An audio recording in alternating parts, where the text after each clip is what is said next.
Hello everyone, welcome back. और मुझसे किसी ने कमेंट सेक्शन में पूछा था कि मैम आपकी क्या स्ट्रैटेजी रही थी, इंग्लिश को कैसे प्रिपेयर किया था आपने।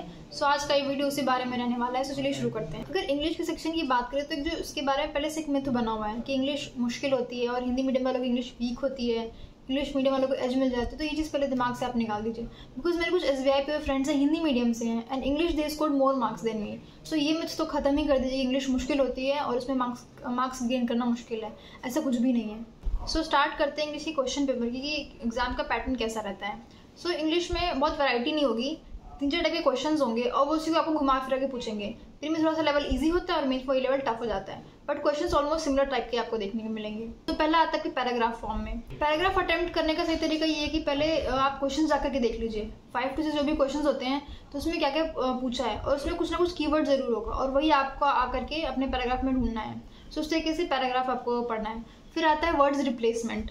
एक सेंटेंस दिया होगा, उसमें एक पर्टिकुलर वर्ड बोल्ड में होगा और फिर 5 ऑप्शन में से आपको बताना होगा कि उस वर्ड का सही रिप्लेसमेंट कौन सा है। फिर आता है कि कॉम्बिनेशन ऑफ वर्ड्स। एक पर्टिकुलर सेंटेंस में 3 से 4 वर्ड्स होंगे डार्क में और नीचे ऑप्शन दिया होगा कि ABCD किस फॉर्म में होगा, ABCD होगा या BACD होगा, DCAB होगा, ऐसे करके वर्ड्स को आपको कंबाइन करना होगा। और फिर इसके बाद आता है कॉम्बिनेशन ऑफ सेंटेंसेज। आपने प्री या मेंस में अगर आपने मॉक टेस्ट लगाया होगा तो आपने देखा होगा, एक कॉलम A दिया उसमें 3 सेंटेंसेज हैं, फिर कॉलम B दिया उसमें 3 सेंटेंसेज हैं। कॉलम A का एक सेंटेंस को आपको कॉलम B के एक सेंटेंस से मैच करना होगा। सो इस टाइप के कॉम्बिनेशन ऑफ सेंटेंसेज हो जाते हैं। So paragraph, words replacement, combination of words, combination of sentences and words की मीनिंग। हाँ, एक ये भी पार्ट है। सो ये 5 टाइप के क्वेश्चन आपको ध्यान से पढ़ के जाना है। अब बात करते हैं कि इसकी प्रिपरेशन स्टार्ट कैसे करनी है। सो आप कहीं भी किसी भी सोर्स से प्रिपरेशन स्टार्ट करें उससे पहले मैं आपको रिकमेंड करूंगी कि पहले जाइए और एक मॉक टेस्ट लगाइए। प्रीवियस ईयर क्वेश्चन जो वाकई एग्जाम में आया था 2021 या 22 का, उसको एक लीजिए, प्री का एक पेपर लीजिए और मेंस का पेपर लीजिए और उसको बैठ करके 20 मिनट का टाइमर लगा करके सॉल्व करिए कि एग्जैक्टली आप अभी कहाँ पे स्टैंड करते हैं, कौन सा आपका वीक पोर्शन है, कौन सा स्ट्रॉन्ग पोर्शन है।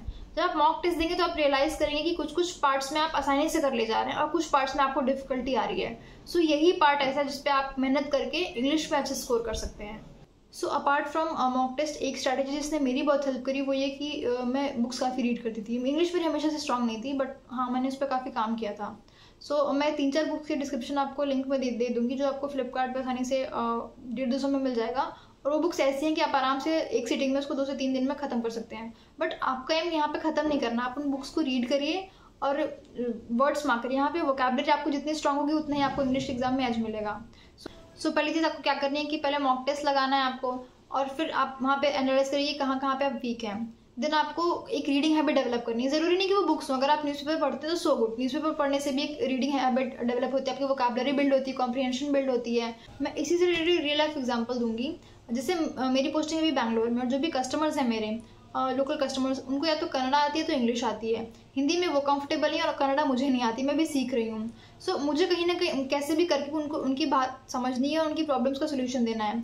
सो कन्नड़ा में सीख रही हूँ और इंग्लिश एक ऐसी लैंग्वेज हो जाती है जहाँ पे हम आपस में बात करके कम्युनिकेट करके मैं उनकी प्रॉब्लम का सोल्यूशन दे सकती हूँ। सो आप इंग्लिश को सिर्फ एक सब्जेक्ट न ट्रीट करके एक लैंग्वेज की तरह से ट्रीट करके अगर मैं आज उसको सीख लेता हूँ तो आगे कहीं ना कहीं मुझे काम ही आएगा। बिकॉज SBI PO और IBPS PO all India jobs, आपको कहीं भी पोस्टिंग मिल सकती है आगे। सो वो इंग्लिश कहीं ना कहीं आपको हमेशा काम ही आएगी। सो इस तरीके से भी आप इंग्लिश में अपना फ्लो और इंटरेस्ट डेवलप कर सकते हैं। और सो पहले आप प्रीवियस ईयर क्वेश्चन से स्टार्ट करिए, एनालाइज करिए आपकी पोजीशन क्या है, एक रीडिंग हैबिट डेवलप करिए और जो इंग्लिश में स्टैटिक पोर्शन जैसे ग्रामर हो गया, टेंसेस हो गया, एक्टिव पैसिव हो गया, या आप किसी भी यूट्यूब चैनल से देख करके वो अपना कॉन्सेप्ट स्ट्रॉन्ग कर लीजिए। उसके बाद ज़्यादा से ज़्यादा मॉक टेस्ट अटेम्प्ट करिए और यही एक तरीका जैसे आप अपनी इंग्लिश का जो पोर्शन है वो स्ट्रॉन्ग कर सकते हैं। That would be more than enough and keep going till you clear the exam.